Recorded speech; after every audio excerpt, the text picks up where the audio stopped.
Welcome everybody to the Kubernetes SIG architecture introduction.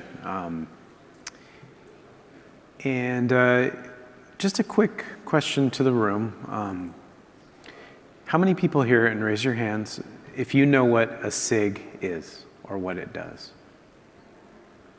Okay, that's good. It's about 60% of the room. So I think given that maybe some people don't have context for what a SIG is, I'll go ahead and give an introduction to that first and explain in the Kubernetes project what role a SIG plays in terms of governance, because the SIG is one of the fundamental structures about how decisions get made in the Kubernetes project. So special interest group is essentially, you could think of it like a collection of people with a specific domain expertise or interest who get together in a regular cadence, usually bi-weekly or weekly, and have public meetings to discuss the topic as it relates to the project. So there are two different types of SIGs, more or less. There's a horizontal SIG, or horizontal goes this way, a horizontal SIG that is really cross-cutting against different silos. So you can think of the release team as one of those horizontal SIGs. SIG architecture is one of those, and SIG PM, which is product, project, and program management. Those are all ones that are concerned with different silos. And then you have these vertical slices like storage or networking that are really focused on a very narrow expertise domain. So these sort of cross-cutting special interest groups are really responsible for oversight across a lot of processes, things that maybe affect different parts of the project, and really keeping an eye on how things interrelate. So a lot of what SIG architecture was chartered to do, and maybe a little bit of background on that, is that we were formed spontaneously. As far as I know, this is the only SIG that this happened, but at the Leadership Summit in May of 2017, essentially there was a group of other SIG leaders gathered and people from the community. And there was a growing concern that, wow, there's nobody really looking at the long-term architecture of Kubernetes. And we're sort of wondering about how that was going to happen. And basically, somebody said, well, this seems like a perfect application for a SIG to form. And so people in the room voted, and we said, are we going to do this? And it was unanimous. And at that point, we selected two chairs, Brian Grant from Google, and I was working at Microsoft at the time. So Brian Grant and myself have been with the architecture SIG literally since the first moment. And yeah, we'll get into that in a bit more. But so just a little bit about who I am. I have a pretty long history with the project.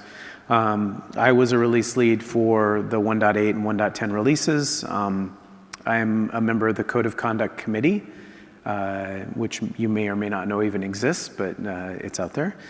And I'm a chair for SIG architecture and SIG PM, so two cross-cutting SIGs.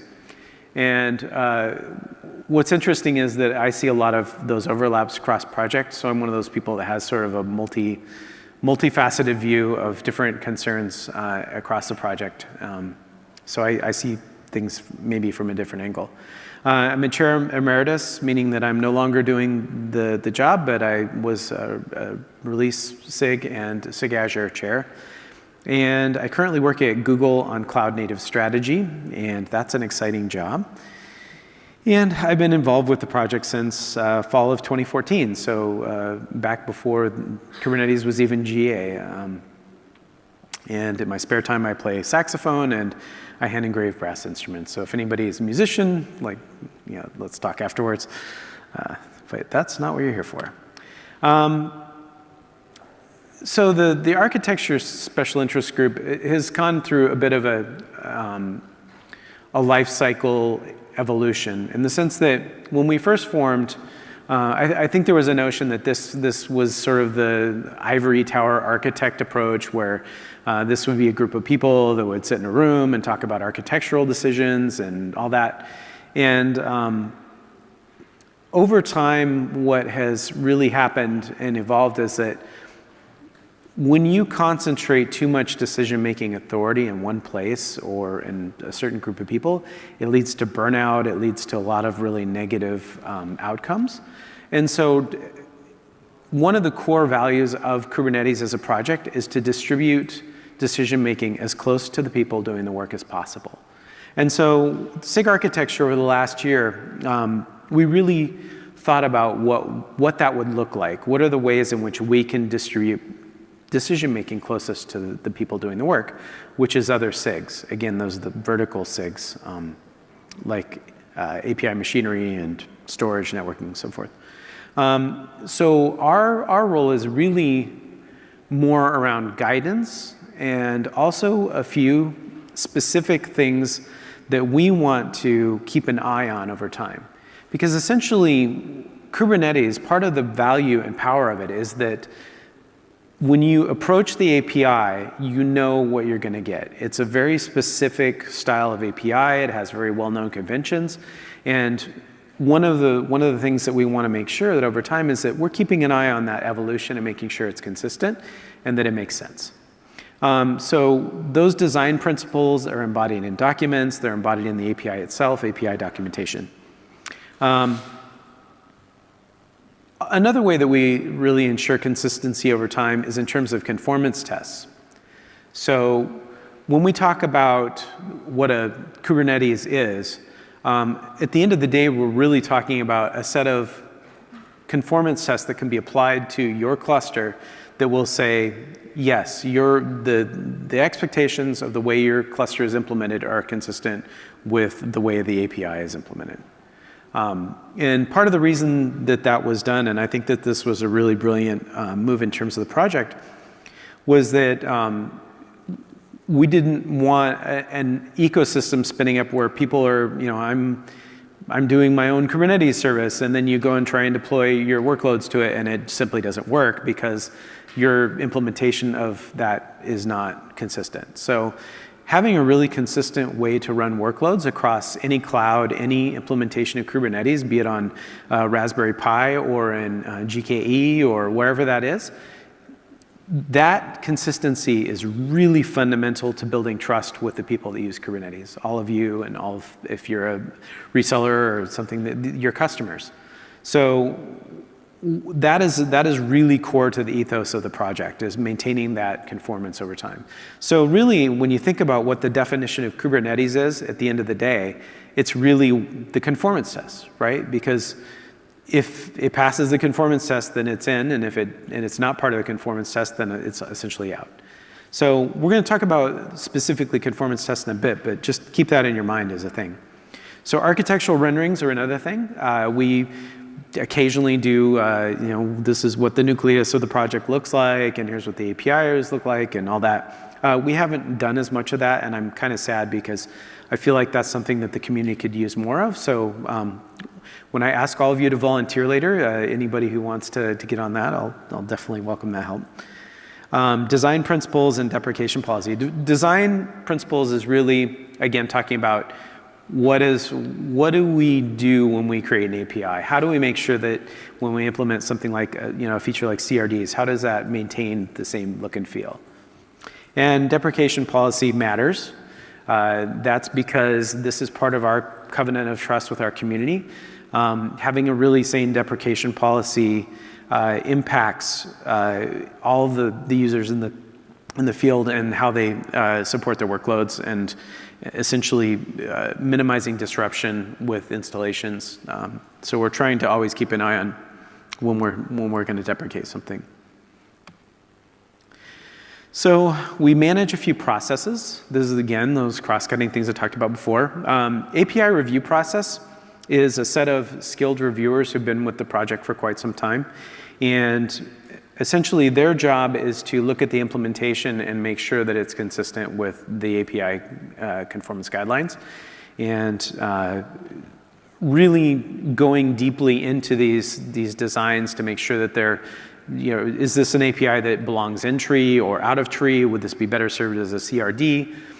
All those things are really a human process. there's no way to run a code test against this and say, yeah, this is a good API or not. It really requires expertise and people who have seen a lot of Kubernetes APIs, and they've gone in and looked at the code enough that it's like, yeah, this seems right or this doesn't seem right. And so earlier today, I was sad that Daniel Smith, one of the people who's actually one of the few handful of API reviewers, did a live API review over in the Google Lounge, and nobody was really watching. And I was like, oh, this is such a missed opportunity, because I think if people saw the process, it's really fascinating. So there are going to be some more of those live API reviews. Just check over there, and there's a board. But I think people who are interested in that process would really see a lot of value in actually watching it happen. So. Conformance test review and management.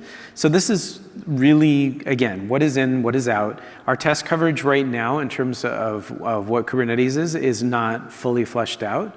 One of the painful parts of this is that you really need to look at the implementation of something like a pod and write test cases for everything that a pod can do. And just like think about that for a bit and think about what that equates to test coverage. It's a lot of work, and it's important work, and it is something that we definitely need more help on. Design documentation management is really, again, we need people documenting these things. A lot of the core concerns of architecture lives in people's heads. I mean, this is like, you all work at companies probably where somebody, like, you run into a problem, you're looking at the code, and you ask the person next to you, like, what is this? Like, what? And the person says, oh, you need to go talk to Jane. She's the one that wrote the code. Like, I don't really understand it, but she can fill you in on what this is doing.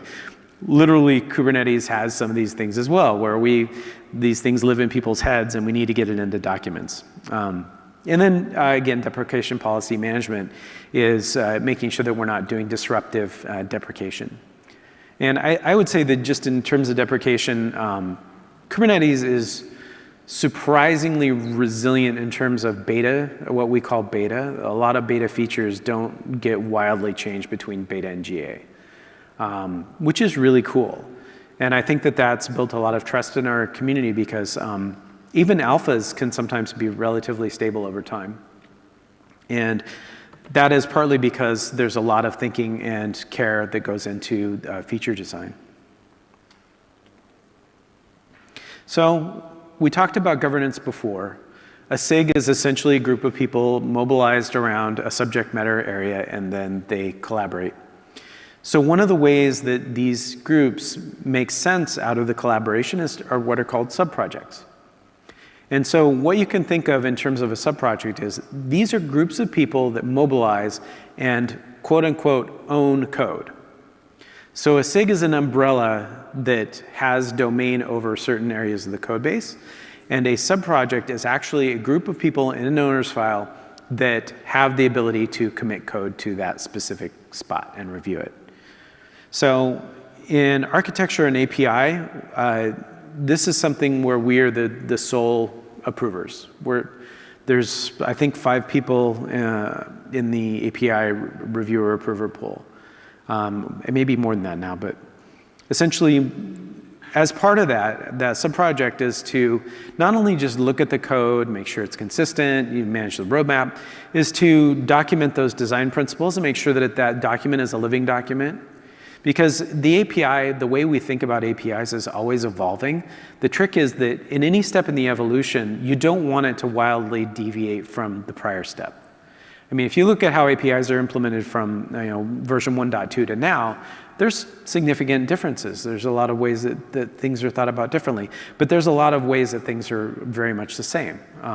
So it's really, you don't want to, if you could rewind time and look at something, it still should make sense if you've never seen it before. So part of it is too that we want to document and evolve the system architecture. And this is really thinking about the best practices around how we implement. And again, extension patterns and what are we going to do for plugins, and how do we deal with extending the APIs. All that stuff is really just the API and architecture groups are working very closely around that problem domain. Another one is code organization. So this subproject is really focused on dealing with the minutia of where does code live, what needs to be vendored, any branching strategies. So there's been different attempts to create features in their own feature branches. And that's, as some of you know, there's probably there's a lot of pros and cons to feature branches. It's great because you have a unit of work that's essentially cordoned off to tinker with, and you don't necessarily have to worry about a lot of collisions of code and whatnot. But the downside is that at some point you're going to have to merge back into the main code base, and you get into a lot of merge conflicts and all that. So how do we do that in a really sane way? Partly because when you are working on a feature right now, for the most part, you're just committing directly to master. And so there's no real feature in master per se. It's just a bunch of code. So when the release team goes to look at what's going to be in a cut of a release, they don't actually have the ability to revert a feature per se, because anything that's in master has already been merged, and anything that's come on top of it would have to be untangled and whatnot. So it's not really feasible to revert features that have already gone in. So branches are a way to sort of cope with that. But again, it has its own special things. Again, conformance testing is really all about making sure that that test suite is solid, that it's consistently passing, that we have good coverage. Somebody's literally walked through the implementation of all these different GA functionality and written the tests around it. So logistics for the group, we have a Slack channel in the Kubernetes Slack. If you haven't signed up for that, please do. There's also a mailing list that we maintain, and we meet bi-weekly on Thursdays, immediately following the community meeting. And I will admit that we are terrible at handling EU time zones, and I am deeply, deeply sorry for that. It's at an extremely late time for European time zones, so yeah. Yes. So we're unfortunately, I don't know what time it is, but it's like 1 in the morning or something terrible. But that is something that we're trying to tackle and do better a job at. The release team, for example, has EU time-friendly meetings scheduled as well. So ideally, we'll get better at that. But right now, unfortunately, we're catering to the Pacific time zone in the USA. This bit link here, the Kate's Arch video, will bring you to all the sleep-inspiring videos of all of our meetings. It's definitely good if you're having trouble sleeping. I think you could just watch those and you would never have a sleepless night again. And really, truthfully, seriously, there's a lot of good stuff there, and it's a good way to see how we organize our meetings. Our chairs, we currently have 5, which is fantastic. We started with 2, and now we're up to 5. Brian Grant, who couldn't be here, you should just, let me segue and riff here for a second. You should come to SIG architecture meetings just to hear Brian talk, because he's literally the architect of many things that Google has internally as part of the infrastructure. And so he's one of the people that was responsible for the original design of Kubernetes. He's responsible for a lot of the API design in Borg and Omega. So literally you can come to this meeting and hang out with one of our brightest engineers in the world. Truly amazing. And in fact, everybody on this list is just dynamite, except for me. I take notes, but you know. And so this is a great group of people. We try and keep really inclusive meetings. We're trying to make sure that everybody gets heard and that people are welcome. So you all are welcome. I would love to see you in these meetings. So on that note, participation, SIGs are only as good and as effective as the people that show up. And I really want to emphasize that. A SIG is only you.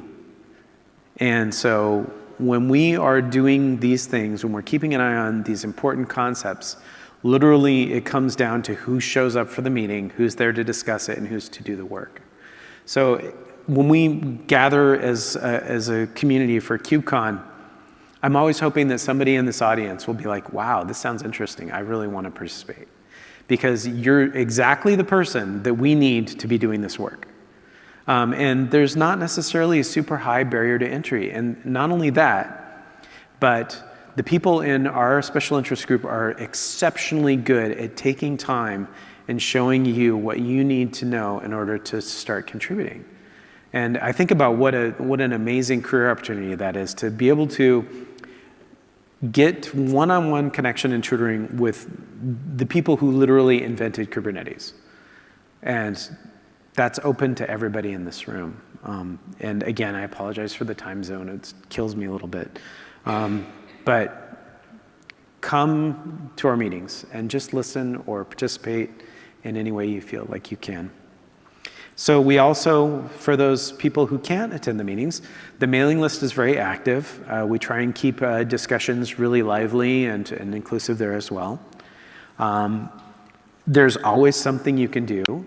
My first contribution to Kubernetes many years ago was simply just showing up and taking notes to the community meeting. It doesn't have to be, you don't have to be a wizard. You can literally just be a person who's interested and passionate, and eventually you'll find your way to the right thing. So, again, the big thing here is speak up, share your ideas, share your thoughts. Everybody in this room probably has some bit of information in your experience or your mind that this project is desperately searching for. I can almost guarantee it. There's something you've seen, there's something you've touched, there's something you've created that informs what we're doing, and we're missing it. And how do we get that is to bring you into the room to share that information with you. So, and once you're involved, then you can do things like issue triage or PR reviews or any kind of just management of all this information that we have. Because really, SIG architecture is the keeper of this institutional knowledge, this information. How do we do things? How do we make sure that we do the things the same way in 5 years? We are really the group of people that is responsible for that sort of long-term view. It's 3, 6, 8 releases out. So I really feel that it's important to constantly be thinking about the next layer of leadership. The next layer of leadership is you. So I really want you to all know that you're welcome and that there's no barriers to entry. So. That's really all I have. This is just a deep dive. Or not a deep dive, it's an overview. We do have a deep dive tomorrow morning, and Tim Sinclair, who's been with the project for a long time, will be doing that. And I highly encourage you to go there and listen to his take on it as well. But for now, what I'd like to do is just open it up to questions, and if anybody has something they want to ask, I'll do my best, and I have a microphone if anybody wants to be brave and ask a question.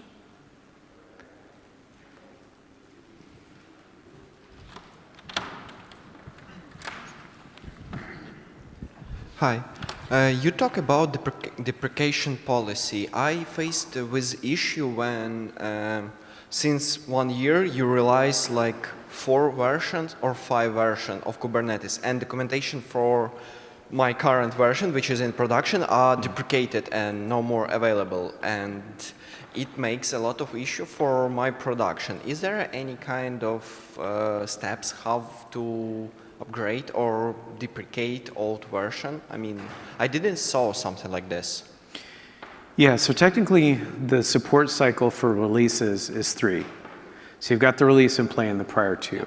But what we do just as a policy, we try and for major vulnerabilities or impactful problems, we will send patches back several versions more. It's not technically part of the deprecation policy. In theory, that the three window is done, then we don't have to do that, but we always try and be very diligent about it. In terms of the upgrade cadence, this is something that we definitely acknowledge is hard.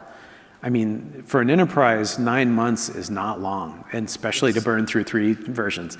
And we at Google, we struggle with this too, that we want to make sure that we're producing quality releases for everybody. And so there's been talk about an LTS type approach to this, and that has its own really difficult issues as well in terms of support and how do we do that. And each release team disbands after every release, so there's not a specific group of people doing it every time.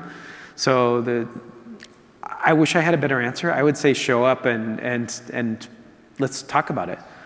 Yeah, let's figure out how to make that work for everybody. Any other questions?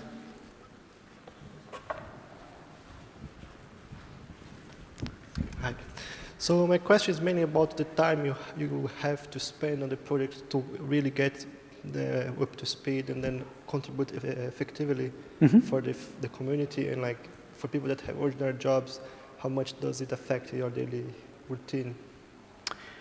So in case you didn't hear the question, it's sort of what's the time commitment associated with being a contributor to this? It can be as much or as little as you want. Some roles are extremely intense. The release leader role is probably the most intense.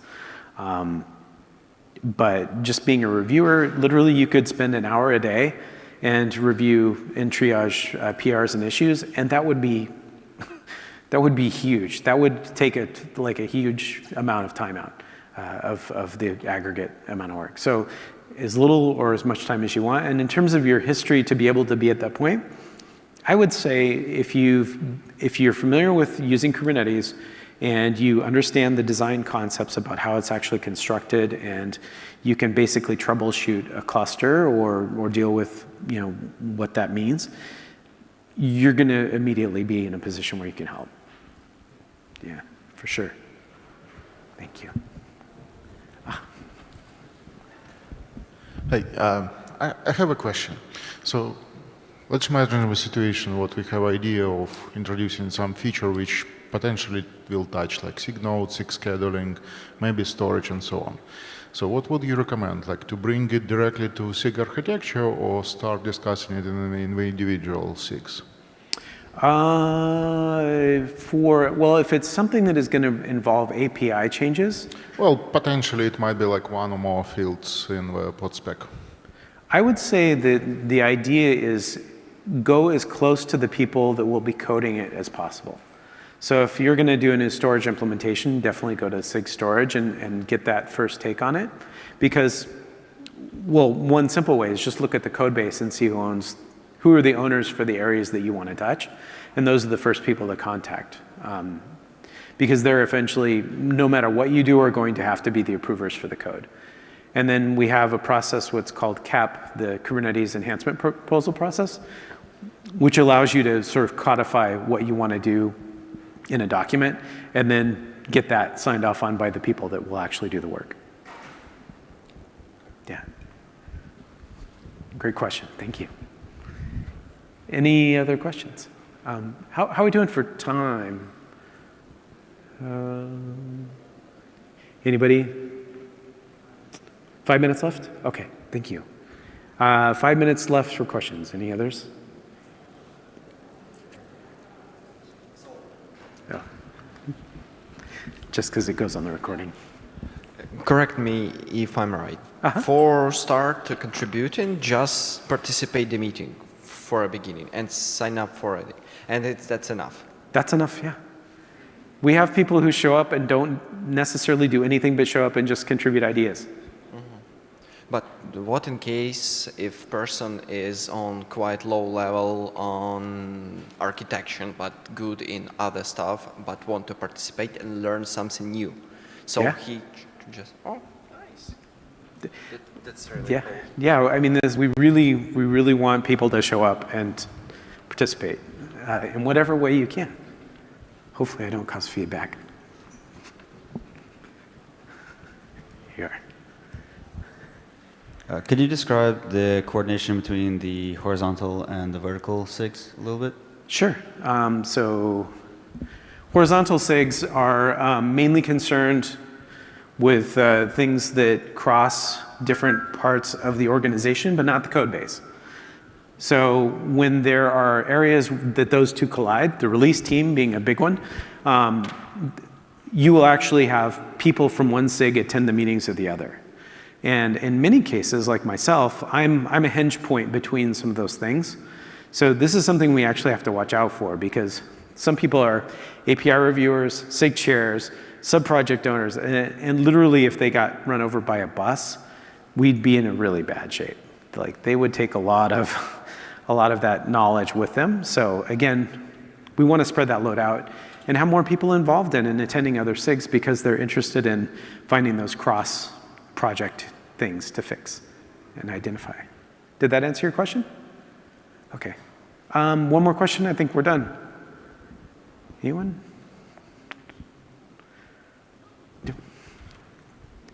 Did you raise your hand? No, okay. All right, well, if I'm around, and I'll be here all week. So if you have questions, let me know. And I'm on Slack as well, DuMars. So thank you all so much. Oh, no. Hopefully you haven't all been staring at that while I've been talking, because it's kind of trippy. Thank you so much, everybody, and enjoy the conference.